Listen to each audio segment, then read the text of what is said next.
Hello everyone, আবার চলে আসলাম new আর একটা ব্লগ নিয়ে।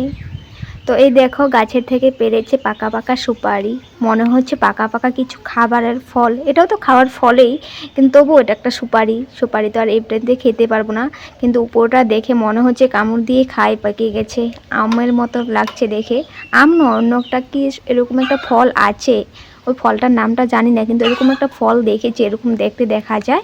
আর সুপারিগুলো অনেক বড় বড়, তো অনেক বড়, কিন্তু মোবাইলে কতটুকু বুঝছো তোমরা জানি না, কিন্তু অনেক বড় হাতে নিয়েছে যে। তো যাই হোক, গাছের সুপারি পেরেছে, টপ টপ করে গাছ থেকে পড়ছিল, তার জন্য ভাই পেরেছে। আর আগেও পেরেছিল, ওগুলো শুকাতে রেখে দিয়েছে। তারপর এই যে সাপটা দেখছো, আমি যখন সুপারিগুলো দেখছিলাম, তো আসার সময় সাপটা আমার পায়ের সামনে পড়ে গেছে। মানে আমি যে পাড়াটা দিলাম না, পাড়াটা দিলে কিন্তু সাপটা আমাকে পেঁচিয়ে ধরতো, আর কি যে হতো জানি না। দুদিন ধরে এই সাপটাই আসে, কিন্তু আরেকদিনও হয়েছে, আমি জামা কাপড় মেলতে গিয়েছিলাম, তো সাপটা আমার পায়ের সামনে দিয়েও, তখন আমি পাড়া দিতে দেয়নি, মানে সামনে দিয়ে গিয়েছে। তো আমি তো সাপ জুক বিছা এসব দেখলে নিজেকে আর রাখতে পারি না, আমি যে এত চিকড়ি করি তোমরা আমাকে কি বলবো। ভাই তো সবসময় বলে সবাইকে জানাতে, একদিন যদি পারি ভালো করে ভিডিও করব, তুই যে কীরকম করিস। মানে আমি তখন তো নিজেরটা নিজে এইসব ভিডিও করব না, মানে আমি এত মাত্রার বাইরে আমি চিকড়ি করি, মানে সাপ জুক বিছা এসব জিনিস এত ভয় করি আমি, বলার মতো নয়। তো আমার সামনেই আসে গিয়ে। তো যাই হোক, তো আজ সকালবেলা বাবা যখন কাজে গিয়েছিল, টেম্পো কাকু এসেছিল, টেম্পুতে গিয়েছে। তো টেম্পো কাকু মানে এই তরমুজগুলো বিক্রি করবে, কোথা থেকে নিয়েছে, সাথে বন্ধু আছে, তো দুজনে মিলেই বিক্রি করবে, টেম্পুতে এনেছিল। তো সকালবেলা আমাদের এখানে রেখে গেছে, তো এখন নিয়ে যাচ্ছে বিক্রি করবে। তো বাবাকেও দিয়ে এসেছে। তো আমি বলছি বিক্রি করবে যদি আমাদেরকেও দিয়ে যাও, আমরাও দুটো টাকা দিয়ে দেবো, দুটো দিয়ে যাও। বলছি যে দুটো রাখতে হবে না, একটাই রাখো, একটা মাপটা করে নেবে কয় কেজি হয়, তারপর দিয়ে দেবে। 1 কেজি 25 টাকা করে বলেছে। আর তরমুজটা হয়তো এটা 2 কেজি মতো হবে, 2-2.5 কেজি হবে, তো ওই হিসাবে দামটা দিয়ে দিতে বলেছে। তো রেখে গেছে একটা।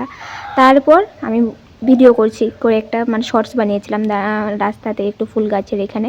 তারপর বারান্দাতে ফ্যানের নিচে বসে বসে ভিডিওগুলো এডিট করছি, কয়েকটা পুরনো আগের ফটো ছোটোবেলার। তো আমিও ছোট ছিলাম, তো ভাই ছোট ছিল। আমাদের ছোটোবেলার কয়েকজনের ফটো আছে, দাদার ছিল, দাদাটা নেই, কিন্তু আমার আরেকটা মেজো ভাই আছে, ও মেজো ভাইয়ের তো একটা ছোটোবেলার ফটো নেই। তো আমার ছিল, আমার মানে 8-9 বছর যখন ছিলাম তখন আছে। আর সরস্বতী পুজোতে তুলতাম, তো ওই ফটোগুলো আছে। তো এটাই মানে এগুলো নিয়ে আমি ভিডিও এডিট করছিলাম বারান্দাতে বসে বসে, কয়েকটা শর্টসও বানিয়েছি, রিল।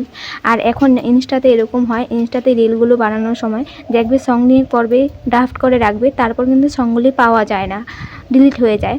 তার জন্য আমি এমনি ক্যামেরাতেই করছিলাম আর এডিট করে দিয়েছি তারপর ভিডিওগুলো। তারপর ভালোই লাগছিলো। তারপর অল্প টাইম ফ্যানের নিচে বসলাম। তারপর হঠাৎ শরীরটা আমার এরকম হয়ে গেছে, মানে আমার হঠাৎ কী হয় আমি নিজেও বলতে পারি না, ভালো মানুষ আমার মানে কী হয়েছে আমি নিজে জানি না। তো বসে আছিলাম, তো এরকম মাথা ঘোরাচ্ছিল, এরকম মানে পেট পাকাচ্ছিল একদম। কলেপারে গিয়ে বমি করেছে, মা কলপারে ছিল, ভাইকেও ভালো, মানে অবস্থাই খারাপ হয়ে গেছে। তারপর মা মাথায় জল দিয়েছে, তারপর বমি এসব করেছে, এগুলো আর কী করবো। আর তারপর মা জল দিয়ে সব কিছু এগুলো ক্লিন করে নিয়েছে, আর মাথায় জল দিয়েছে। আমি ফ্যানটা চালিয়ে ফ্যানের নিচে বসে বসে আর কই ঘুমিয়ে আছি, ঘুমাবো আর ঘুম পায় না। তো হঠাৎ এরকম আমার শরীরটা খারাপ হয়ে যায়। মানে এই দেখো আমি আবার হাতটা দেখাচ্ছি, হাতে একটা দেখছো হাড্ডির মতো একটা কিছু হয়েছে, এটা আমার হাড্ডির উপরে হয়েছে। তো 2 মাস মতো হয়ে গেছে দেখতে পেরেছি। তো আমি ভেবেছি এমনি হয়তো হয়েছে, কমে যাবে, তো এটা দেখি কমে না। তারপরে একটু একটু ব্যথা করে, জুড়ে টিপা লাগলে বা কিছু জুড়ের কাজ করলে কিন্তু ব্যথা করে। কি হয়েছে এখন জানি না, এটাও আবার ডাক্তার দেখাতে হবে। তো ভয়ের ব্যাপার না, এখন কিছু হয় শরীরে। তো হাড্ডির উপরে হয়েছে, এরকম চুকা হয়ে উঠেছে, কিন্তু পিছলাও নয়, কীরকম একটা জানি শক্ত শক্ত, আর ব্যথা করে জুড়ে টিপা দিলে। তো দেখাতে হবে এটাকে আবার। তারপর সকালবেলা যে তরমুজটা রেখেছি, মাকে বললাম তরমুজটা কাটো, একটু খাই, ভালো লাগবে পেটটা, কারণ বমি করেছি তো, একটু ঠান্ডা জিনিস খেলে ভালো লাগবে। ফ্রিজে ছিল তরমুজটা, মা ধুয়ে ফ্রিজে রেখে দিয়েছিল, তারপর দিল, তরমুজটা খেলাম।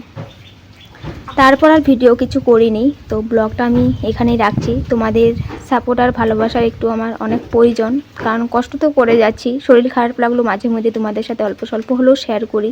তার জন্য সবাইকে রিকোয়েস্ট করছি একটা লাইক শেয়ার করে দিও। Bye bye.